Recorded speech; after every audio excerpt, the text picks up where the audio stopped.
Okay. అందరికీ నమస్కారం. ఈరోజు మన టాపిక్ ఇది అనీ బిసెంట్ వారోత్సవాల సందర్భంగా అనీ బిసెంట్ కోసం మనం చెప్పుకుంటున్నాం. అనీ బిసెంట్ బర్త్డే ఏమో 1 అక్టోబర్, చనిపోయిన రోజు సెప్టెంబర్ 20th. అందుకని ఈ మధ్యలో దాన్ని సామాన్యంగా కొన్ని లాడ్జెస్ యాక్టివ్గా పనిచేసే వాళ్ళు వారోత్సవాలుగా చేసుకుంటారు. అలాంటి వారోత్సవాలకే ఏలూరు వాళ్ళని పిలిచారనమాట. అంటే ఇది అనీ బిసెంట్ వారోత్సవాలు కనుక మనం అనీ బిసెంట్ కోసం ఇవాళ మాట్లాడుకుంటున్నాం. అనీ బిసెంట్ ఏమో లండన్ లో పుట్టారు. Irish lady. తండ్రి ఐరిష్, తల్లేమో హాఫ్ ఐరిష్ అని అందుకని అంటారు. అయితే ఆవిడ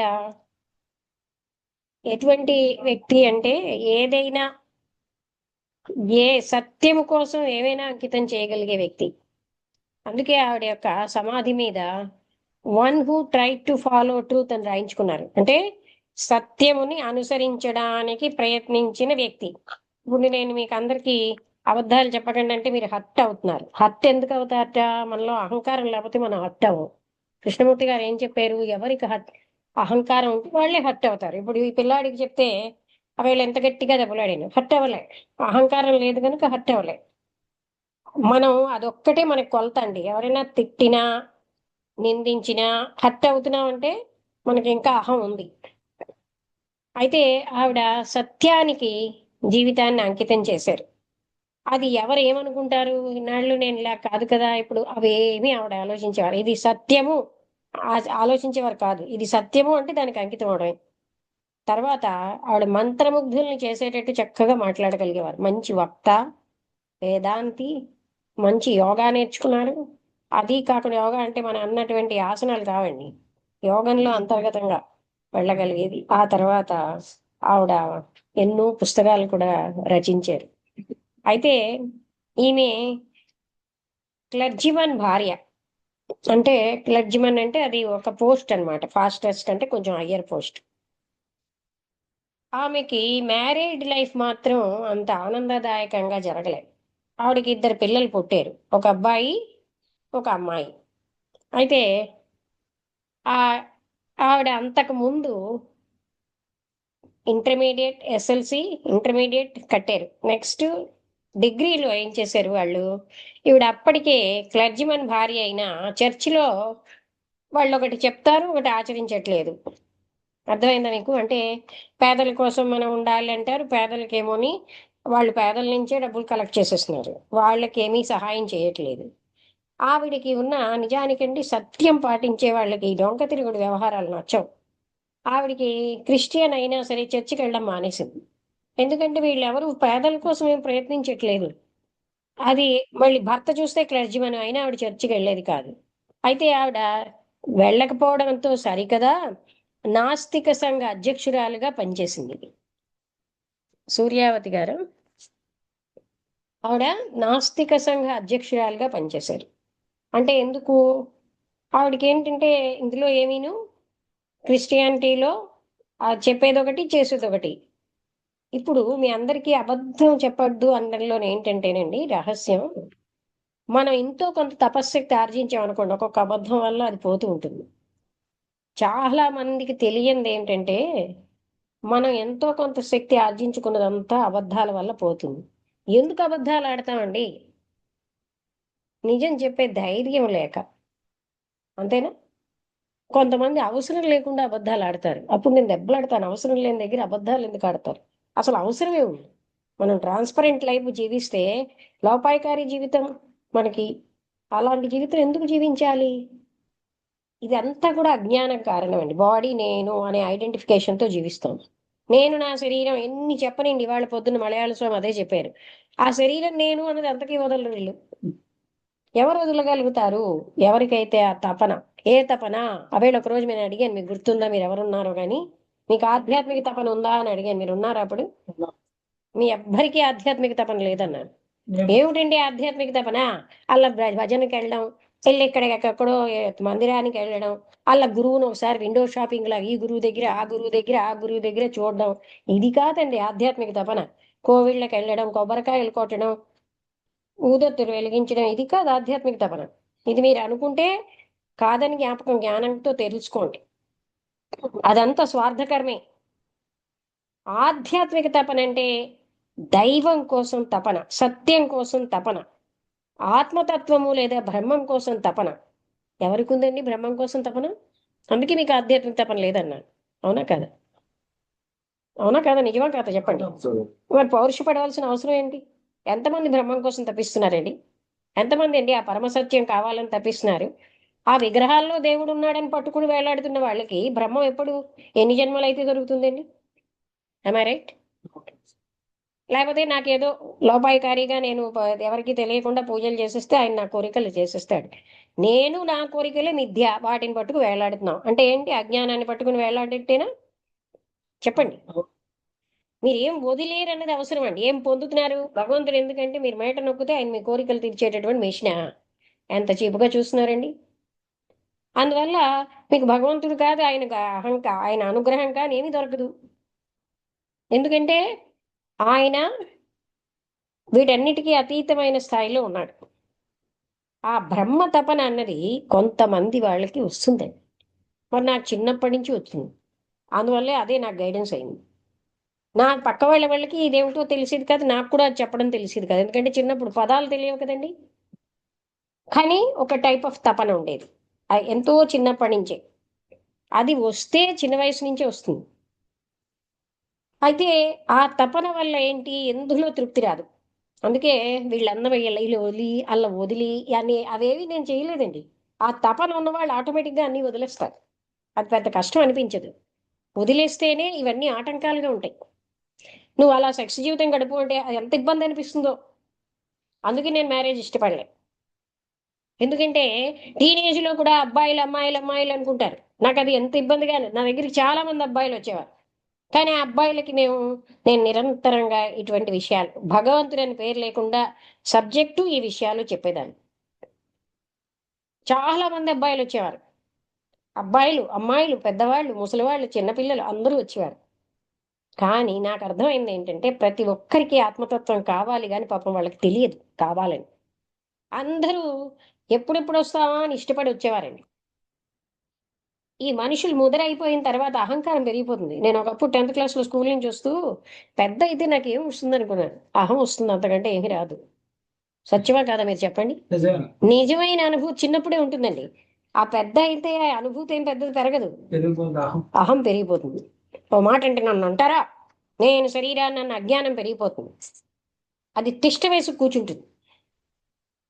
ఇంక కదలదు. ఎవడైనా కొంచెం దన్ను దొరికితే, ఇప్పుడు 'బాలభాస్కర్' గారికి ఈయన దన్ను దొరికితే ఇద్దరు తోడు దొంగల్లాగా అయిపోతారు. అజ్ఞానానికి బోలెడు మంది దొంగలుంటారు. జ్ఞానానికి ఎవరు ఉండరు. మీరు కావాలంటే చూడండి. చెత్త పనులు చేయడానికే మనుషులకి హెల్ప్ కావాలి. మంచి పనులు చేయడానికి ఎవ్వరి సహాయం అక్కర్లే. అందుకని ఆ రకమైన బ్రహ్మజ్ఞాన తపనతో ఈవిడ పుట్టారండి. అయితే ఈ అనీ బిసెంట్ ఏమో చూస్తే ఫారిన్ లేడీ. ఆమె ఒకసారి ఇలా నాస్తిక సంఘ్ అధ్యక్షురాలుగా ఉండగా, ఆ డిగ్రీ చదివినప్పుడు ఆ ప్రొఫెసర్ కోరుండి ఈవిడ్ని ఫెయిల్ చేసేసాడు. నాస్తిక సంఘం అంటే వాళ్ళకి చాలా మందికి నచ్చలేదు. ఫ్రీ థింకర్స్ అంటారు వీళ్ళు. స్వేచ్ఛాయుతంగా ఆలోచించేవాళ్ళు. ఈవిడ అది కాకుండా అప్పుడు ఒక పాంఫ్లెట్ చేశారు. నాల్టన్ పాంఫ్లెట్ అంటారు. అది బర్త్ కంట్రోల్. ఈ కాలంలో మనం బర్త్ కంట్రోల్ ఇలాగ ఇప్పటికే కొంతమంది ఏంటండి మేము పిల్లల కంటే మీకేం నష్టం అని అడుగుతున్నారు.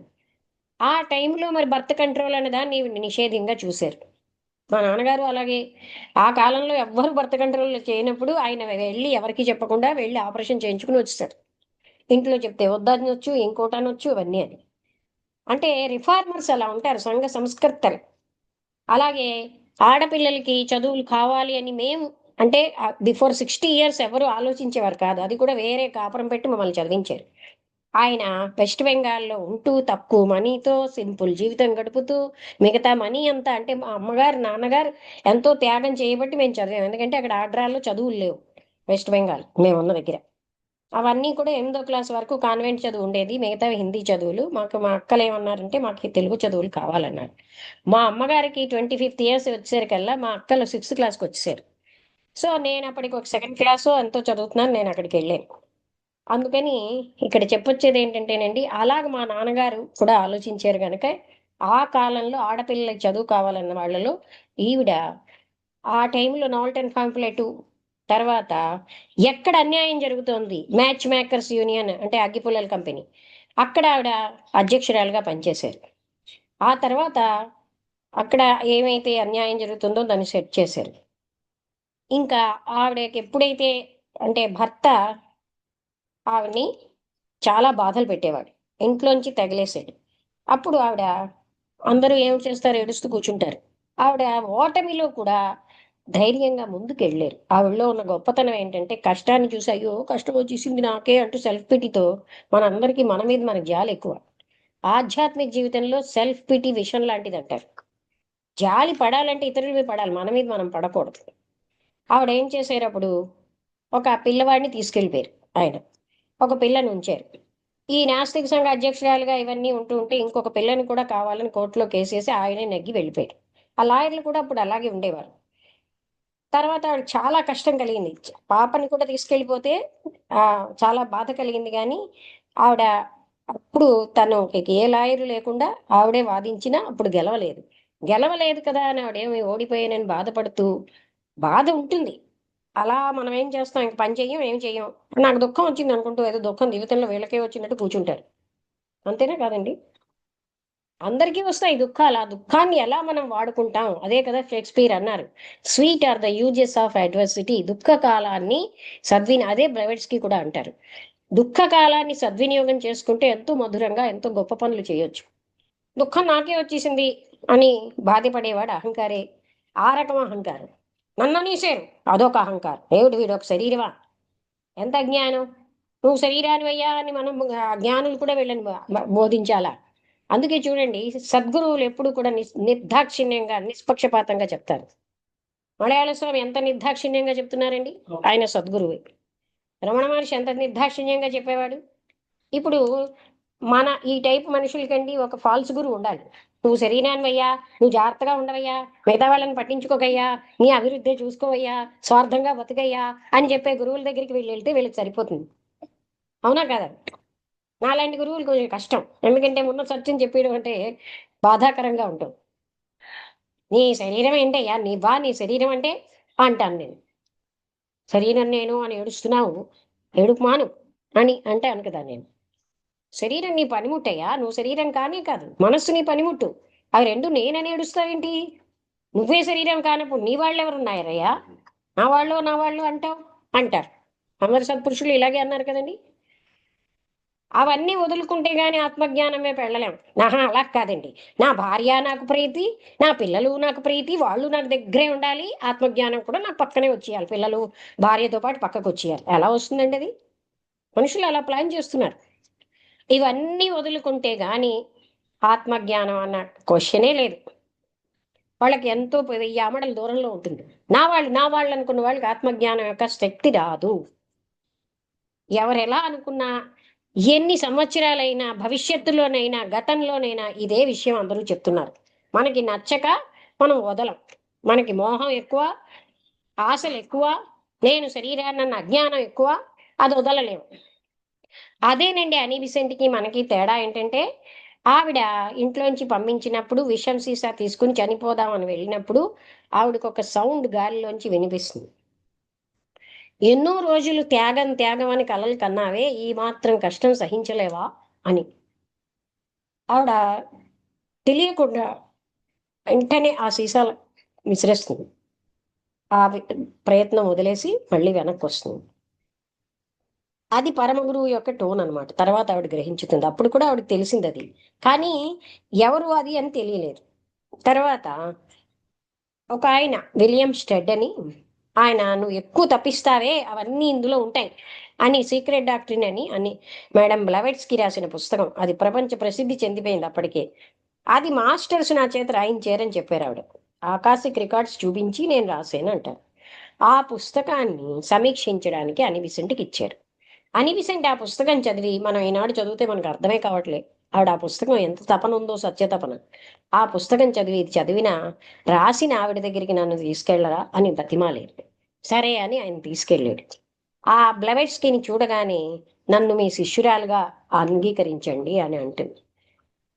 అంటే వెంటనే ఆవిడ అంటే ఈవిడిలో ఉన్న దాన్ని చూసి ఆవిడ ఒక దగ్గర the one and only one అని రాసేట. అంటే అనీ బిసెంట్ని బ్రవెట్స్కి ఎవరిని పొగిడేవారు కాదు. అలాంటిది ఒకే ఒక ఆమె వన్ అండ్, అంటే ఈవిడికి సరి సమానమైన వాళ్ళు ఎవరు లేరని అనీ బిసెంట్ మీద కామెంట్ చేశారు. అలాగే ఆవిడ ఇంకా చేరి 2 ఏళ్ళు అవ్వకుండానే ఆవిడకి ఇక్కడ ఇసోట్రిక్ సెక్షన్ అని ఉంది, అందులో హెడ్ అయిపోయారు. ఆవిడ చేరి తక్కువైనా ఆవిడ జ్ఞానం ఎక్కువ, ఆవిడకి సత్య తపన ఉంది. గబగబ గబగబ విషయ సీక్రెట్ డాక్టరింగ్ లాంటి గ్రంథం ఈనాడు మనకు అర్థం కావట్లేదు, ఆవిడకి అంత బాగా అర్థమైపోయిందంటే ఆవిడలో ఎంత తపన ఉందో చూడండి. అందుకని ఆవిడ అర్థం చేసుకుని మేడం బ్లవెట్స్కి దగ్గరికి వెళ్ళడం, నాకు మెడిటేషన్ నేర్పండి అంటే మేడం బ్లవెట్స్కి సిగరెట్స్ కాల్చేవారు. ఆ అగ్గిపెట్టిని ఇలా విసిరి మెడిటేట్ అందట్ అన్నట్టు. ఇప్పుడు నాయుడు గారు లాంటి వాళ్ళు మీరందరూ ఏంటండి మరి అగ్గిపెట్టిన నా మీద మెడిటేట్ చేయమంటారు, మీకు బుద్ధి లేదా, నాకు పాఠాలు నేర్పి మీరు వెళ్ళిపోతారు. కానీ అని బిసెంట్ లాంటి నమ్రత ఉన్న శిష్యురాలు కనుక ఆవిడ దాని మీద మెడిటేట్ చేశారు. గురువుని తప్పులు ఎంచడం కాదు, మనం దాంట్లో ఉన్న అంతర్గతమైన తెలివి మనకి లేదని మనం అర్థం చేసుకో. మనకు అహంకారం ఎక్కువ, గురువుకి ఏం తెలుసు, తెలివి తక్కువ, నాకే తెలుసు అనుకుంటాం. అందుకే మనం అందరికీ కరెక్షన్లు చేయడానికే అందులో గురువుని కూడా కరెక్ట్ చేస్తాం. ఎందుకంటే గురువు యొక్క తెలివి మనకి రావాలంటే కొన్ని జన్మలు పడుతుంది. కానీ మనకున్న అజ్ఞానం వల్ల మనమే ఎంతో జ్ఞానులు అనుకుంటాం. అంతేనా కాదా? అందుకని ప్రతి ఒక్కరిని కరెక్ట్ చేసేటివే. ఆ గురువు ఏమిటి తెలుసు, అజ్ఞాని, నాకే తెలుసు. నేను ఎంతమంది అలా గురువు దగ్గరికి వెళ్ళాను, ఇల్లు గురువు దగ్గరికి వెళ్ళాను, అగో అలా పప్పు రుచి చూశాను, పప్పులు రుచి చూశాను, సాంబార్ రుచి చూశాను, కూర రుచి చూశాను అన్నట్టు ఆ గురువు దగ్గరికి వెళ్ళాను. విండో షాపింగ్ అంటారు. ఈ విండోలో చూశానండి, ఆ విండోలో కొనుక్కున్నానండి, ఈ విండోలో కొనుక్కున్నానండి అంటే ఈ గురువు ఆ గురువు ఈ గురువు తిరుగుతూ వీళ్ళు నథింగ్, ఏమీ పొందరు. Rolling stones gathers no moss అని ఒక సామెత ఉంది తెలుసా? అంటే తిరిగేటటువంటి రాయి ఏమీ పొందదు. అంటే ఒక దగ్గర ఉంటే దాని చుట్టూరా మట్టి అక్యుములేట్ అవుతుంది. 4 చోట్ల తిరిగే వాళ్ళకి గురువుల్ని వీరు ఎస్టిమేట్ చేస్తారండి, ఎందుకంటే వీళ్ళు గురువుల కంటే గొప్పవాళ్ళని వీళ్ళ భావన. అంటే ఎంత అజ్ఞానంగా ఉంది చెప్పండి. సో అలాంటి తిరగడాలు ఏమీ కూడా ఆధ్యాత్మికత కాదు. అర్థమైందా? చాలా మంది మేము తిరిగామండి ఆ గురువు దగ్గరికి ఈ గురువు దగ్గరికి, అందుకే మాకు ఆధ్యాత్మికత ఉంది ఉంటే అది ఆధ్యాత్మికత? ఎవరు చెప్పారు అది ఆధ్యాత్మికత అని? కొన్ని పదాలకు అర్థం తెలియకుండా మనం వాడేస్తాం. మనం ఎందుకు తిరిగామండి? ఇప్పుడు మీరు పిల్లల్ని ఎందుకు అంటున్నారండి? మీ సరదాకి అంటున్నారు, అంతేనా? వాళ్ళని ఉద్ధరించడానికి అంటున్నారు. మీకు సరదా, సత్యం, అంతేనా? ఆ పిల్లల్ని పెద్దవాళ్ళని చేయడం ఒక సరదా, ఆ పిల్లల చేత తన్నించుకోవడం తిట్టించుకోవడం ఒక సరదా, ఆ పిల్లల్ని ఎత్తి మీదకి ఎంత డ్యాన్స్ చేస్తుంటే ఆహాహా మా పిల్లడు ఎంత బాగా డ్యాన్స్ చేశాడు అని వీళ్ళంటే మిగతా వాళ్ళు ఏమంటారు, ఏమిటో డిసిప్లిన్ లేకుండా అలా పెంచారు కదా. వీళ్ళకి మాత్రం ఆ డ్యాన్స్ ఎంతో ముదురుగా మెత్తగా ఆనందంగా ఉంటుంది. అక్కడ ఏంటంటేనండి పొజెసివ్ ఫీలింగ్, నా నా నా అనే అజ్ఞానం. అక్కడ ప్రేమ లేదు, పొజెసివ్నెస్ ఉంది. పొజెసివ్నెస్ ఉన్న దగ్గర ప్రేమ ఉండదు. నా వాళ్ళు అని ఎవరైతే ఫీల్ అవుతారో అక్కడ ప్రేమ లేదండి. ప్రేమ అన్న స్వార్థ ప్రేమలో జీవిస్తున్నారు. నా భార్య పొజెసివ్నెస్ కదా, అక్కడ ప్రేమ లేదు. నా పిల్లలు, నా భర్త లేకపోతే, నా భార్య లేకపోతే నాకు రోజు గడవదు, ఆ డిపెండెన్సీ ప్రేమ కాదు. మీకు అర్థమైందా? ఎంత డిపెండ్ అవుతున్నాం అంటే అది ప్రేమ కాదండి, అది స్వార్థమే. నా పిల్లల్ని ఒకసారి కృష్ణమూర్తి గారు ఒక పిల్లవాడేమో, మా అమ్మ ఎందుకండి మా నాన్నగారు నువ్వు నాకు జ్వరం వస్తే వాళ్ళు ఎందుకు ఇలా గాబరా పడిపోయి ఏడుస్తారంటే, వాళ్ళు నీ కోసం కాదయ్యా, వాళ్ళ కోసం వాళ్ళు ఏడుస్తున్నారు అన్నారు కృష్ణమూర్తి గారు. నువ్వు లేకపోతే వాళ్ళ జీవితం ఎలాగని బాధపడుతున్నారు అన్నారు. చూసారా మీరు? ఇలాగ మనం బాగా గ్రహిస్తే వాటి వెనకాల స్వార్థం ఉందండి. నా మనవలని సంతోషిస్తారు కానీ అంతకంటే అందమైన వాళ్ళని చూసి కూడా మా వాళ్ళని ఎంత బాగున్నారు ఈ పిల్లలని చూడరు వీళ్ళు. ఆ మనవరాలు గాని మనవడు గాని అంత అందం లేకపోయినా ఎంత అందం అండి ఎంత అందం అండి అనుకుంటారు. వీళ్ళ అందం వీళ్ళ మనసులో ఉన్న అందాన్ని కుక్క ఎలా అయితే తన రక్తాన్ని కలుపుతుందో ఎముకకి, వాళ్ళ మనసులో ఉన్న భావాలను కలిపేసి ఎంత బాగున్నారండి ఎంత బాగున్నారండి. కాకి మనవరాలు బాగానే ఉంటుంది, అవునా కాదా? కాకి పిల్ల కాకికి అందంగానే ఉంటుంది, కోతి పిల్ల కోతికి అందంగానే. అది గొప్ప విషయం ఏం కాదండి. మీరు ఎప్పుడైతే ఇతరులని కూడా అదే ప్రేమని మీరు చూడగలరు, ఇతరుల పిల్లల మీద కూడా, అప్పుడు అందుకు ఫ్యామిలీ సిస్టమ్ ఎడదీస్తోందంటే నా పిల్లల్నే చూస్తాం, మిగతా పిల్లల్ని అంత బాగా చూడమే మనం. ఆకలిస్తే వేయని, ఏమిటి వాళ్ళు మన పిల్లలా ఏంటి భోజనం పెట్టాను, పరాయి వాళ్ళ పిల్లలు. నా పిల్లడికి ఆకలేస్తే మీరు భోజనం పెట్టలేదు అని మళ్ళీ అడుగుతారు వీళ్ళు. చూసారా తేడా? పరాయి వాళ్ళ పిల్లడు కదండి, ఆకలేసినా సరే ఏడుస్తూ కూర్చుంటాడు అంతే. మనం భోజనం పెట్టేస్తామా? ఆ పరభావం ఏం చేస్తుంది? వినాశనానికి దారితీస్తుంది. హోలిస్టిక్ గా మనం ఆలోచించట్లేదు. హోలిస్టిక్ గా ఆలోచిస్తే ఈ కుటుంబ వ్యవస్థ విచ్ఛిన్నానికి దారితీస్తుంది. నా నా నా అని మనం వేరు చేసి చూస్తున్నాం కదండి. అయితే అని బిసెంట్ గారు ఏం చేశారు? ఆవిడ అని బ్లెవెట్స్కి ఏం చెప్పారు? గో టు ఇండియా అని చెప్పారు, భారతదేశం వెళ్ళి. అయితే దివ్యజ్ఞాన సమాజాన్ని 1885 సంవత్సరంలో మేడం బ్లెవెట్స్కి కల్నల్ ఆల్కాట్ గారు స్థాపించారు. అప్పుడు ఉన్నటువంటి 17 మంది సభ్యులతో న్యూయార్క్ నగరంలో స్థాపించారు. ఆ తర్వాత మహాత్ముల యొక్క ఆదేశంతో ఆవిడ అక్కడ ఇది స్థాపించడానికి ముందే సంబళ వెళ్ళి మహాత్ముల దగ్గర ట్రైనింగ్ పొంది, అదంతా వాళ్ళ ఇష్టం లేకపోతే ఎవరు వెళ్ళలేరు అక్కడికి. వాళ్ళ దగ్గర ఇంగ్లీష్ కూడా నేర్పారు వాళ్ళు. ఆ విధంగా ఆవిడ ఎన్నో విషయాలు నేర్చుకుని వచ్చారు. ఆవిడలో ఉన్నవి గొప్ప లక్షణాలు ఏంటంటే సత్య తపన, నిస్వార్థ సేవాపరత, గురు సేవాపరత. అంటే మాకు లేవా అంటే మనకు ఎక్కడో ఒక పిసరు ఉంటాయండి. ఓ 1000లో ఒక భాగం ఉండొచ్చు, మనకుందని విర్రవీగుతాం. ఆవిడకి 1000% ఉన్నాయి, 100కి 100%. అలాంటి వాళ్ళ కోసం ఆవిడ వాళ్ళు మహాత్ములుట శతాబ్దాలు, హండ్రెడ్స్ ఆఫ్ ఇయర్స్ నుంచి వెయిట్ చేస్తున్నారు. ఎవరైనా అలాంటి వాళ్ళు దొరుకుతారా? వాళ్ళకి అమెరికన్ దేశస్థుడైన ఆల్కాట్ గారు, ఎందుకంటే మానవాళంతా వాళ్ళకి ఒకటే, భారతీయులు అని భేదమేం లేదు. అలాగే రష్యన్ దేశస్తురాలైన మేడం బ్లవెట్స్కి దొరికారు. బ్లవెట్స్కి అని బిసెంట్ని చూసాక చాలా షీఈ్ ద రైట్ లేడీ అనిపించింది. ఆవిడ ఆ విధంగా ఆనాడు గురువాజ్ఞని పాటించడమే. ఆవిడ ఇండియా వచ్చిన దగ్గర నుంచి అప్పటికి భారతదేశానికి స్వాతంత్రం రాలేదు. అప్పుడు ఆవిడ ఏం చేశారు? గాంధీ గారి ఉద్యమం ఏం లేదు. అప్పుడు భారతీయులందరిలో మీ యొక్క నాగరికత, మీ యొక్క వేదాంతం, మీ యొక్క సంస్కృతి సాంప్రదాయం చాలా గొప్పవి. మీరు పాశ్చాత్య సంస్కరణ అంటే వ్యామోహం, నాగరికత వ్యామోహంలో పడకండి అని యూత్ని ఆవిడ అడ్రస్ చేసి, యూత్ ఏమిటి, పెద్ద పెద్ద వాళ్ళు కూడా వచ్చేవారు. ఎంత గొప్పదో భారతదేశం ఆవిడ వర్ణిస్తూ ఉంటే వీళ్ళ కళ్ళలో నీళ్ళు వచ్చేవిట. ఇంత గొప్ప భారతదేశం, మీరు అంత వైభవోపేతమైనటువంటి ఆ సంస్కృతిని సాంప్రదాయాన్ని వదిలేసి స్టఫ్ లేని పశ్చిమ దేశాలు వెనకాల పడతారా? ఇప్పుడు చూడండి, మన వాళ్ళు కనీసం కొంచెం ఆడవాళ్ళు కనీసం స్కర్ట్ బ్లౌజ్ అయినా వేసుకుంటున్నారు. ఈ మధ్య నేను చూస్తున్నాను, ఇక్కడ ఒకటి ఉంటుందండి బ్రాలాగా, ఇక్కడ వరకే ఉంటుందండి. అదిటే మానవులు ఆడవాళ్ళ డ్రెస్సు. నాకు భయం వేస్తుంది ఏంటంటే ఇంకా మనవాళ్ళు కూడా అలాంటి డ్రెస్లో దిగుతారా అని. అంటే ఎవరో చెప్పారు సినిమాల్లో వచ్చేసిందని. ఇంకా అంతే. మనకేంటంటేనండి, మనం గొర్రెల్లాగా ఇమిటేషనే, మనకి స్వతసిద్ధంగా బుర్రలు ఉండవు. అలా వాళ్ళు చేస్తారు, వాళ్ళ వెనకాల గొర్రెల్లాగా వెళ్ళిపోవడమే. సినిమా వాళ్ళు చేశారుగా, నేను చేసియా. ఆ గొర్రె సాంప్రదాయం వల్ల మనకి ఇమిటేషనే, స్వతసిద్ధంగా పేరుకేమో వ్యక్తులం అంటాం, కానీ మనకి లోపలంతా కూడా అనుకరించడమే. మనం ఒక్కరోజు కూడా విప్లవాత్మకంగా ఆలోచించం. ఇన్ని సంవత్సరాలు అయింది సత్సంగం అంటూ ఇన్ని చోట్లకి వెళ్తున్నాను, నేనేం గమనించాను, నేనేం పొందానని ఎవరు ఆలోచించుకోరు. నేను వెళ్ళానుగా, వెళ్ళి ఉద్ధరించేశారు ఎవరినో, ఏమంటారండి, వాళ్ళని వాళ్ళు ఉద్ధరించుకుంటారు. అలా ఇప్పుడు దివ్యజ్ఞాన సమాజానికి వచ్చాంగా అంటే నన్ను ఉద్ధరించేశారు, అలా ఆలోచిస్తారు ఇక్కడ.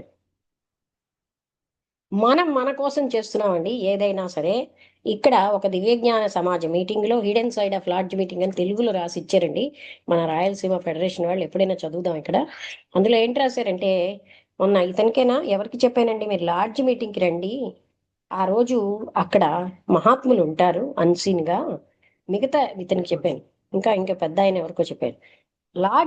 లార్జ్ మీటింగ్లో ఏంటంటే, ఇక్కడ చనిపోయిన ఆత్మలు, అతను ఏం చెప్పారంటే, బతికున్న మనుషుల కంటే చనిపోయిన వ్యక్తులు చాలా ఎక్కువ సంఖ్యలో వచ్చి కూర్చుంటారు ఇక్కడ. మేము తరించాలి అని అలాంటి లక్ష్యం ఉంది చనిపోయిన ఆత్మలు, పరమ గురువులు వచ్చి ఇక్కడ కూర్చుంటారు. అందుకని లార్జ్ మీటింగ్లో మనకు ఒక రకమైనటువంటి ఈ ఉపన్యాసం వినడమే కాదండి, మీకు అనుకోకుండా ఒక బ్లెస్సింగ్ వస్తుంది, జ్ఞానం పెరుగుతూ ఉంటుంది, ఒక ఆనంద స్థితి పెరుగుతుంది. ఇవన్నీ అందుకే ఒక లెక్చర్ అయ్యాక మాట్లాడకపోవడం వల్ల అవన్నీ మీకు అవన్నీ మీ మీదకి చాలా ఈజీగా లోపలికి వెళ్తాయి. మీరు వెంటనే మాట్లాడేసరికల్లా అందరికీ హాని చేస్తున్నారు, మీకు హాని చేసుకుంటున్నారు. వీళ్ళకి ప్రాపంచిక విషయాలు, ఇప్పుడు ఫోన్ ఎత్తకపోతే కొంప మునిగిపోతుందండి. ఒక్క క్షణం మీరు ఆలోచించండి. మాకు అడయార్లో భారత సమాజ్ పూజలో చాలామంది కూర్చుంటారు, వందలు. ఒక్కడు ఫోన్ ఎత్తాడు. ఒకసారి అడయార్లో కన్వెన్షన్లో ఒక ఆయన ఫోన్ మోగితే 500 ఫైన్ తీసుకున్నాడు. ఇంకా ఫైన్ వేస్తే కానీ వీళ్ళు ఫోన్లు వదలరండి. ఫస్టే చెప్తారు switch off all your phones అని. ఇప్పుడు ఇతను మనం చెప్పినా సరే తన మానాంతను వెళ్ళి నేను చాలా అయిపోయిన అనుకుని మాట్లాడతారు, నాకున్న ప్రాబ్లమ్స్ చాలా ఇంపార్టెంట్ అని. అది కూడా అహంకారమే. అందరివి ఇంపార్టెంటే, ఎవరివి కావు. కానీ ఏ వ్యక్తికి ఆ వ్యక్తి తనే ఇంపార్టెంట్ అనుకున్నవాడు స్వల్ప మనస్సు ఉన్నవాడు. అతి పెటీ మైండెడ్ పీపులే వాళ్ళు గ్రేట్ అనుకుంటారు. సో డిసిప్లిన్ని పాటించాలి అంతే మనం, అది ఎక్కడైనా కదా. అక్కడ చూస్తూ ఉంటే మధ్య మధ్యలో టింగ్ టింగ్ అంటూ ఉంటే, అంటే ఒకటి ఒక 1000 మంది వస్తారనుకోండి అక్కడ. అప్పుడు శిఖర్ అగ్నిహోత్రి అని మీలాంటి కుర్రాడే, ఆయన కూడా అక్కడ ఇప్పుడు జనరల్ మేనేజర్. ఆయన తన ఉద్యోగం, పెద్ద ఉద్యోగం మానేసి ఇక్కడ సేవ చేయడానికి వచ్చాడు. ఆయన మొదట అనౌన్స్ చేస్తాడు, చేసినా కూడా ఎవరు వినకపోతే అప్పుడు ఆయన ఏం చెప్పారంటే, now I will collect 500 rupees. Phone మోగితే 500 రూపీస్ అన్నారు. అంటే ఇంకెందుకు, ఆ 500 మీద ప్రేమ ఉంటుంది, డిసిప్లిన్ మీద వ్యక్తుల మీద ఉండదు ప్రేమ. అప్పుడు కొంచెం ఫోన్లు తగ్గిపోయి అప్పుడు మోగడం మానేసి. అర్థమైందా? అంటే ఇంకెవరో అన్కంట్రోల్డ్గా స్విచ్ ఆఫ్ చేయడం రాని వాళ్ళకి తప్ప. అది కారణం తెలుసుకున్నారు. అంటే ఇక్కడ మనిషి మనిషి పనిష్మెంట్కే, జంతువు కంటే అన్యాయం. జంతువుకు దెబ్బ కానీ మనిషికి పనిష్మెంట్ ఇస్తేనే కానీ పని వినడు. అంతవరకు వీళ్ళందరూ పనికిరాని వాళ్ళు, డిసిప్లిన్ ఉన్న వాళ్ళు పనికిరాని వాళ్ళు. నేను ఇండిపెండెంట్, మహా ధైర్యమైన వాడిని, నేను ప్రత్యేకమైన వాడిని, నా ఫోన్లు చాలా ఇంపార్టెంట్, మీరు పనికిరాని వాళ్ళండి, అందుకే మీరు ఫోన్లు అవి స్విచ్ ఆఫ్ చేశారు అనే అహంకారం అక్కడ కొట్టొచ్చినట్టు కనిపిస్తుందా లేదా? ఎవరు ఇంపార్టెంట్ కాదండి ఈ ప్రపంచంలో కదా. ఇప్పుడు ఇతన్ని చూసాం, ఈ డాక్యార్డ్ ఎంప్లాయీ, ఆయన సెంట్రల్ గవర్నమెంట్ ఎంప్లాయీ. ఆయన అహంకరిస్తే ఇంత అంత అహం పెట్టుకోవాలి. కానీ అతను అలాగే, ఆ అబ్బాయి ఏమో మంచి స్టూడెంట్, చక్కగా శ్రద్ధగా చదువుకుంటున్నాడు, తన మానాన్ని తనకి అహంకారం ఉండొచ్చు, ఆయన మానాన్ని ఆయనకే ఉండొచ్చు. ఎవరు తక్కువ వాళ్ళు? ఇప్పుడు ఈ పిల్లకి నేను సెంట్రల్ స్కూల్ టీచర్ని, స్టూడెంట్ని, నేను బాగా చదువుకుంటున్నాను అని తనకు అహంకారం ఉంటుంది. అలా ప్రతి ఒక్కరూను. అందుకని ఎవరైతే ఇతరుల్లో దైవత్వం చూస్తారో వాళ్ళే గ్రేట్. నాలో దైవత్వం చూడడం గొప్పది కాదండి, ఇతరుల్లో దైవత్వం మనం చూడగలిగా.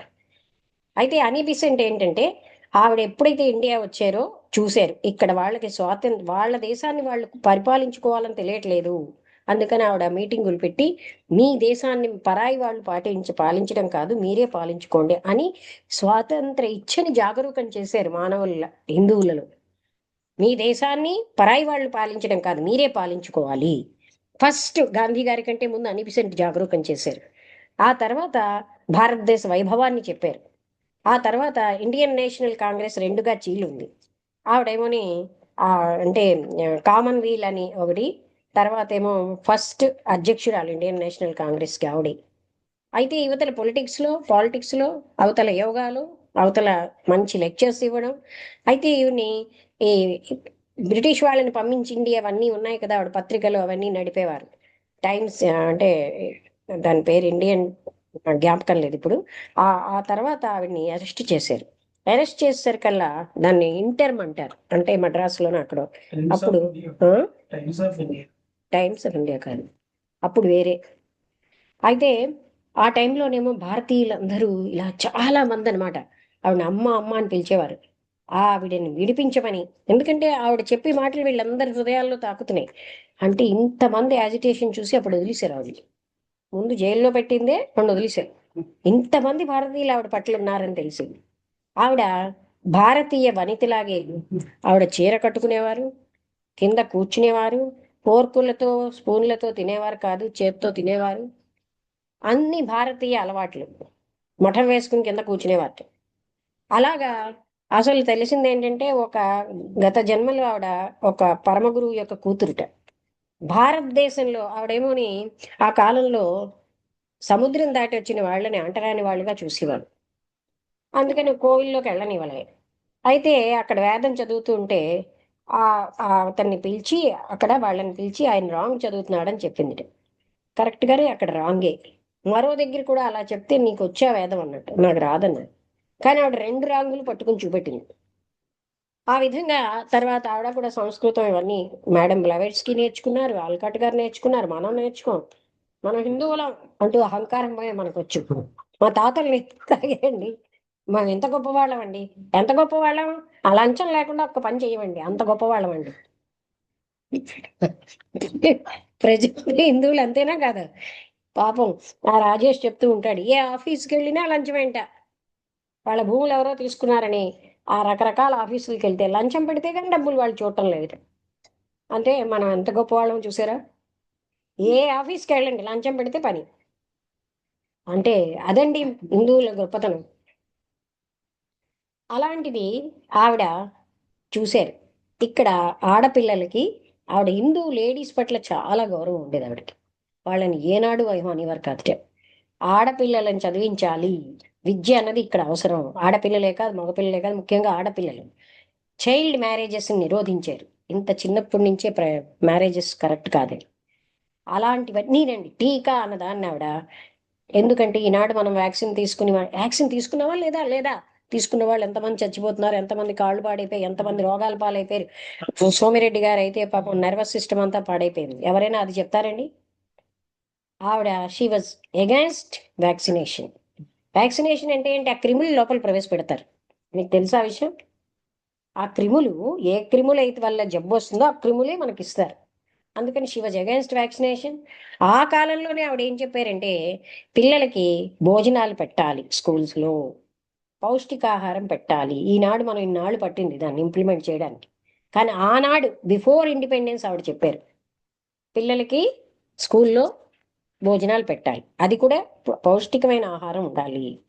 అలాగా ఆవిడ ఆ, అంటే థియోసాఫికల్ సన్యాసిన్స్ అని ఒక సంస్థ, తర్వాత ఆ అంటే మగవాళ్ళకి ఆడవాళ్ళకి వేరే వేరే థియోసాఫికల్ బ్రదరన్ అని అలాగే రకరకాల సంస్థలు పెట్టి చాలా రకాలైన, అలాగే రౌండ్ టేబుల్ అని, స్కౌట్ గైడ్ మూవ్మెంట్. మీకు తెలుసా స్కౌట్ గైడ్ మూవ్మెంట్ ఆంధ్రాలో హిందూ దేశంలోకి రావడానికి కారణం అనిబిసెంట్. అనిబిసెంట్ తనకు తెలియకుండానే వీళ్ళకందరికీ దేశభక్తి రావాలని ఒక మూవ్మెంట్ స్టార్ట్ చేశారు. లార్డ్ బ్యాడెన్ పోవెల్ ఏమో మరో దేశం ఆయన ఇక్కడికి వచ్చి ఈవిడ చేయడం చూసి సేమ్ ఆబ్జెక్ట్స్ ఈవిడ కూడా, అప్పుడు ఈవిడని గోల్డెన్ వుల్ఫ్ అని ఒక బిరుదిచ్చి, ఈవిడ చేసిన దాన్ని, అప్పటికి ఆడపిల్లలు లేరు అంత అతని దాంట్లో, ఈవిడ దాంట్లో ఉండేవారు. అప్పుడు ఆయన బాగా కలుపుకున్నారనమాట. ఆ విధంగా స్కౌట్ గైడ్ మూవ్మెంట్ ఇండియాలో అనిబిసెంటే కారణం. ఇలా ఎన్ని సంస్కరణలు చేశారో ఆవిడ. ఈ చైల్డ్ మ్యారేజెసే కాకుండా బర్త్ కంట్రోలు ఆవిడని ఎంతో నిషిద్ధంగా చూసిన. అలాగే జార్జ్ బెర్నార్డ్ షా అని ఒకసారి ఉద్యమంలోకి రమ్మంటే ఆయన నేను రానన్నారు.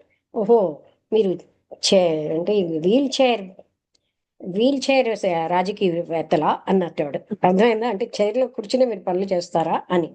జార్జ్ బెర్నార్డ్ షా మీకు తెలుసు కదా, ఆయనే మంచి వ్యంగ్యంగా మాట్లాడతారు, మంచి ఫన్నీగా. అటువంటి వాళ్ళతో కూడా ఆవిడ కలిసారు. అంటే విద్యావేత్తలు, వాళ్ళు మంచి బాగాను రచయితలు ఇంగ్లీష్లో, వాళ్ళందరితో కూడా ఆవిడ కలిశారు. ఫ్యాబియన్ సొసైటీ అంటారు దాన్ని. ఆ ఫ్యాబియన్ సొసైటీ అంటే ఆవిడకి ఒకే జీవితంలో 10 మంది 20 మంది చేసే పని ఒక్క మనిషి చేశారండి. ఒకరు పొలిటికల్ ఫీల్డ్లోనే గొప్పగా ఉంటారు, లేకపోతే విద్యారంగంలో, ఈవిడ యువతల వేదాంత రంగంలో, అవతల విద్యారంగంలో, అవతల పొలిటికల్ ఫీల్డ్లో, అన్ని వైపులా కూడా మల్టీ ఫేసెటెడ్ పర్సనాలిటీ, అంటే బహుముఖ ప్రజ్ఞాశాలి. ఎటువైపు వెళ్తే అటువైపే ఆ సమస్యలు పరిష్కరించి ఆవిడ మొట్టమొదట ఇండియన్ నేషనల్ కాంగ్రెస్ అధ్యక్షురాలు. కానీ అంతలాగా గాంధీ గారితో కలిసి చేసిన ఆవిడ మాత్రం నాన్ కోఆపరేషన్ మూమెంట్లో ఆవిడ సహకారం ఇవ్వలేదు, ఒంటరి అయిపోయారు. ఎందుకని? ఈనాడు స్వతంత్రం రాకముందు గవర్నమెంట్ని తిరస్కరిస్తే రేపు స్వాతంత్రం వచ్చాక కూడా వీళ్ళు గవర్నమెంట్ని తిరస్కరిస్తారు అని ఆవిడ కోఆపరేట్ చేయలేదు. నాన్ కోఆపరేషన్ మూమెంట్ అంటే అదనమాట. ఎందుకంటే గవర్నమెంట్కి వ్యతిరేకంగా ఉండడం అలవాటు చేయకూడదని. సో కానీ గాంధీ గారు ప్రొసీడ్ అయ్యారు, ఈవిడ దానికి కోఆపరేట్ చేయలేదు. ఆ విధంగా ఆవిడ ఒంటరి అయిపోయారు, కానీ ఆవిడ దాన్ని పట్టించుకోలేదు. అదే విధంగా ఆ పిల్లలు చివరికి మేజర్స్ అయ్యాక అమ్మ అని ఈవిడ దగ్గరికే వచ్చేసారు. ఇదంతా ఒకే అవుతే లెడ్ బీటర్ గారు ఈవిడ కలిసి పనిచేశారు. లెడ్ బీటర్ గారికి యోగ దృష్టి ఇచ్చారు పరమ గురువులు, అందుకని యోగి లెడ్ బీటర్ అంటారు. అక్కడ సముద్రం ఒడ్డున కదా దివ్యజ్ఞాన సమాజం ఉంటుంది, మీకు తెలుసో లేదో. ఆ సముద్రం ఒడ్డున ఈ 8 ఏళ్ల కుర్రాడైన కృష్ణమూర్తి గారు, తమ్ముడు నిత్యానందుడు స్నానం చేస్తూ ఉంటే లెడ్బీటి గారుగా ఈ కిటికీలోంచి చూసి, ఈ పిల్లవాడిలో స్వార్థం అన్నది లేదు, అంటూ ఏ బాడీలో కూడా స్వార్థం లేదని గమనించి అని విసెంట్కి ఇన్ఫార్మ్ చేశారు. ఆ కాలంలో ఫోన్లు లేవు కదా. ఆవిడ వెంటనే అప్పటికి ఏదో జగద్గురు రాబోతున్నారని ఒక ఇది ఉండేది ఉవాచ. అయితే అడాప్ట్ హిమ్ అన్నారు, ఆయన్ని పెంచుకోవడానికి తీసుకోండి అని. అని బిసెంట్ భక్తుడే కృష్ణమూర్తి గారి తండ్రి నారాయణయ్య, తల్లి సంజీవమ్మ. అని బిసెంట్ అంటే వాళ్ళకి చాలా భక్తి ఎక్కువ. అందుకని అతను ఏమనుకున్నాడు, ఇతను 8వ సంతానం, ఇంతమంది సంతానంతో నేను సరి అయిన విద్యాబుద్ధులు చెప్పించలేనేమో, వీళ్ళైతే బాగా చదివిస్తారని ఒప్పేసుకున్నాడు, దత్తత ఇచ్చేశారు. ఆ తర్వాత ఆ ఆయనని జగద్గురువుగా తీసుకొచ్చిన క్రెడిట్ కూడా అనిబిసెంట్కే దక్కింది. అనిబిసెంట్ చివర్లో చనిపోతున్నప్పుడు, ఎవ్వరిని పోల్చుకోలేనప్పుడు కృష్ణమూర్తి గారు వస్తున్నప్పుడు కృష్ణ అని పలకరించారు. అలాగే కృష్ణమూర్తి గారు ఒక స్థితిలో ఎవరిని అంటే ఆయన మర్చిపోయారు ఆ జ్ఞానం వల్లని. ఆ టైంలో కూడా అనిబిసెంట్ ఫోటో చూపిస్తే అమ్మా అన్నారట. అంటూ కృష్ణమూర్తి గారు థియోసాఫికల్ సొసైటీ వదిలేశారని చాలా మంది అనుకుంటారు, కానీ కాదు. మొన్న కృష్ణారావు గారు 2 పత్రికలు పెట్టారు. ఆఫ్టర్ థియోసాఫికల్ సొసైటీలోంచి వెళ్ళిపోయాక కూడా ఆయన వెళ్ళిపోలేదు, వాళ్ళు పంపించేశారు ఈయన్ని. ఈయన వచ్చి అక్కడ ఉపన్యాసం ఇచ్చారు. చాలా మందికి తెలియక కృష్ణమూర్తి వదిలేశారు అనుకుంటారు, కృష్ణమూర్తి వదిలేదుట. అక్కడ ఉన్న పెద్దలు ఉంటారు కదా, వాళ్ళకే ఎక్కువగా మాకు వచ్చని. ఇతను చెప్పేవన్నీ కూడా చాలా గొప్ప గొప్ప విషయాలు, మహాత్ములే ఆయనలోంచి పనిచేస్తున్నారు. అందుకని చెప్పి వాళ్ళు ఆ పాత వాటిని కొన్ని ఖండిస్తే వాళ్ళు తట్టుకోలేకపోయారు. కానీ కృష్ణమూర్తి గారిని మీరు వదిలేశారు కదా అంటే, no, I did not leave అన్నారు ఆయన. సో ఆ విధంగా ఆఫ్టర్ ఆ తర్వాత కూడా ఆయన వచ్చి ఆ దివ్యజ్ఞాన సమాజంలో ఉపన్యాసాలు ఇచ్చారని, మొన్న కృష్ణారావు గారిని విజయనగరంలో ఉంటారు, ఆయన నాకు పెట్టారు. అందుకని ఈ విధంగా ఇదంతా ఒక ఎత్తు అయితే, కృష్ణమూర్తి గారిని పెంచి ఒక జగద్గురువుని ప్రపంచానికి అందించారు, అది మరొక ఎత్తు. అంటే 2 రకాలుగా ఆవిడ చేశారు. ఇలాగా బహుముఖ ప్రజ్ఞాశాలి. ఆ తర్వాత ఆ కృష్ణమూర్తి గారు ఏం చెప్పారంటే, మా అమ్మ ఇది చెయ్యి, ఇది చెయ్యొద్దు అని ఎప్పుడు మాతో చెప్పలేదన్నారు. Do this, don't do this అని ఎప్పుడు చెప్పలేదన్నారు. అంటే she gave them full freedom. నిత్యానందుడికి తమ్ముడు నిత్యానందుడు, కృష్ణమూర్తి గారికి. నిత్యానందుడు కొన్నాళ్ళు చనిపోయాడు. కృష్ణమూర్తి గారు మాత్రం చాలా అతనిలో ఉన్న జ్ఞానం, రివిలేషన్స్ అంటారు, అంతర్గతంగా ఎన్నో జ్ఞానమైన విషయాలు తెలిసి ఆయన అంత ఉన్నత స్థితికి వచ్చేసారు. అతని యొక్క ఉన్నత స్థాయి విషయాలు మనుషులకు తెలియక ఆయనని బుర్రపాడైన వ్యక్తిగా వీళ్ళు ఫీల్ అవుతారు, వీళ్ళ బుర్రలు పాడై. అర్థమైందా? ఎందుకంటే హయ్యర్ జ్ఞానం సామాన్యమైన అల్పమైన మనుషులకి ఎలా అర్థమవుతుందండి? అందుకని కృష్ణమూర్తి గారి జ్ఞానం అర్థం కావాలంటే సామాన్యంగా మనిషికి తనకున్న పొజెసివ్నెస్ అవన్నీ పోయిన వాళ్ళకే ఆ జ్ఞానం అర్థం అవుతుంది. వైరాగ్య సంపద లేని వాళ్ళకి ఉన్నత జ్ఞానం ఎలా వస్తుందండి? వైరాగ్యం అనేది ఇది ఆచరణాత్మక జ్ఞానం. కానీ ఏదో చెప్పేస్తానులే హరికథా కాలక్షేపం లేకపోవడం. తెలుసా మీకు? హరికథలు కానీ వెళ్ళేవారు, అందరూ చప్పట్లు కొడుతూ ఉంటే నిద్రపోయేవారు. కళ్ళు తెరిచి ఒకసారి చప్పట్లు కొట్టి మళ్ళీ నిద్రపోయేవారు.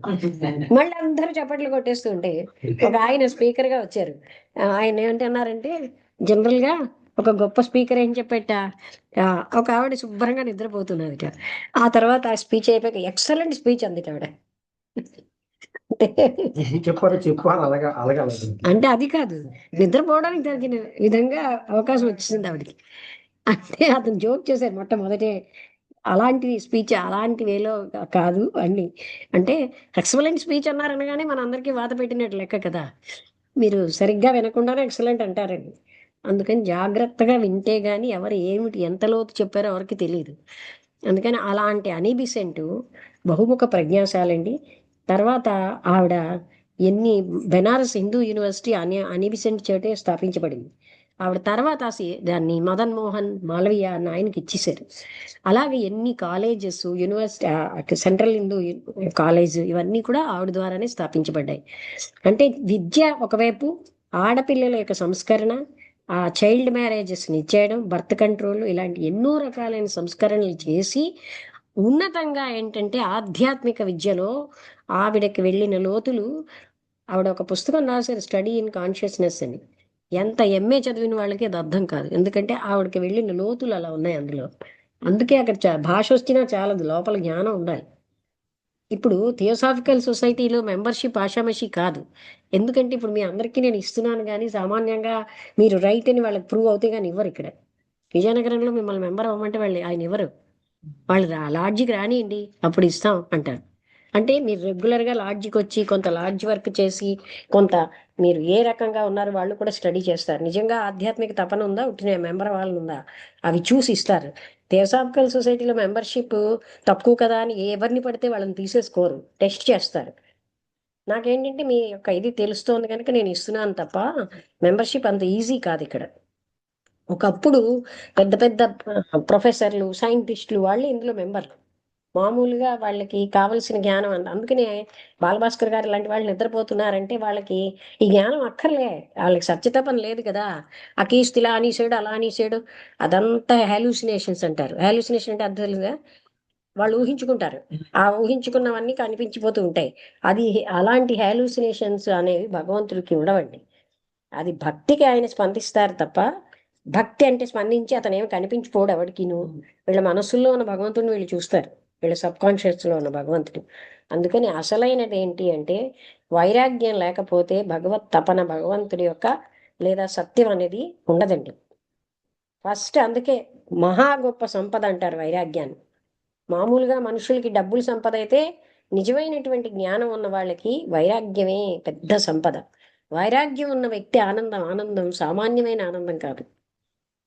మీరు వస్తువులతో ఆనందిస్తూ ఉంటారు, ఇది దొరికింది, అది ఎంతసేపు, కొంతసేపు, మళ్ళీ మరోదానికి షిఫ్ట్, మళ్ళీ మరోదానికి షిఫ్ట్. ఎప్పుడు హంగరే, ఇది కావాలి అది కావాలి అది కావాలి అది కావాలి, ఎప్పుడు అశాంతే, ఎప్పుడు సంఘర్షణే కదండి. ఈ సంఘర్షణలు వీళ్ళు పడినవి చేరక ఆ పిల్లవాడిని కూడా పెళ్లి చేసేస్తారు. నువ్వు కూడా దీంట్లో పడని. వాడు పెళ్లి చేసుకోనంటే వీడు ఏదో తప్పంటున్నాడు. వాడు పెళ్లి చేసుకుని పందుల్లా పిల్లల్ని కానీ వాడేమోని భోగ జీవితం గడిపితే అదా గృహస్థాశ్రమం. అలా ఎక్కడ చెప్పారండి, మలయాళం ఎలా చెప్తున్నారండి గృహస్థాశ్రమం అంటే? అన్ని ఆశ్రమాలని పోషించగలిగేటటువంటి సమర్థతతో ఇంద్రియ మనోనిగ్రహాలతో ఉన్నవాడు గృహస్థు. అంతేగాని అసమానం సెక్స్ లైఫ్ గడిపి పిల్లల్ని కంటూ వాళ్ళు అదే జీవితంగా పందుల్లా ఉన్నవాడు గృహస్థు కాదండి. సకల ఆశ్రమాలు, 4 ఆశ్రమాలని పోషించేవాడు గృహస్థు. అది కాకుండా ధర్మ సాధనం అన్నది ఉండాలి. మెయిన్ పని ఏంటంటే గృహస్థు సన్యాసుల్ని ఆదరించాలి. గొప్పలు అవన్నీ కాదండి, ఈ కాలం వాళ్ళకి అవి ఎక్కువైపోయి. అసలు నిజంగా ఈ కాలం అని కాదండి, ఆ కాలము ఉన్నారు, ఈ కాలం ఉన్నారు. ఎవరికైతే వైరాగ్యము జ్ఞానము ఉందో వాళ్ళ జీవితమే వేరు, వాళ్ళు జీవించే విధానం వేరు. అక్కడ జ్ఞాన తపనతో ఆ జీవితం వెళ్తుంది. అది లేని వాళ్ళు ఈ బాడీ నేను, దీని గొప్పతనమే నేను, ఇదేమో ఒక మృత దేహం అయిపోతుంది ఒకనాడు. నేను చచ్చిపోతానా, ఆ నేనుకి చావు లేదుగా, శరీరానికి చావు ఉంది, అంతేనా. అందుకనే అమృతత్వ మానసహ అంటే అమృతత్వం అనేది జీవించుండగానే మనం సాధించాలి. అంటే ఎప్పుడు సాధిస్తాం, శరీరం నేను కాను, ఇందులో ఉన్నటువంటి అనంతమైన ఆత్మతత్వాన్ని నేను అని తెలుసుకున్నప్పుడు అది అమృతత్వం. అంటే నిజమైన నాకు చావు లేదు, బాడీకి చావు ఉంది. అది మనం గ్రహించుకుని ప్రతినిత్యం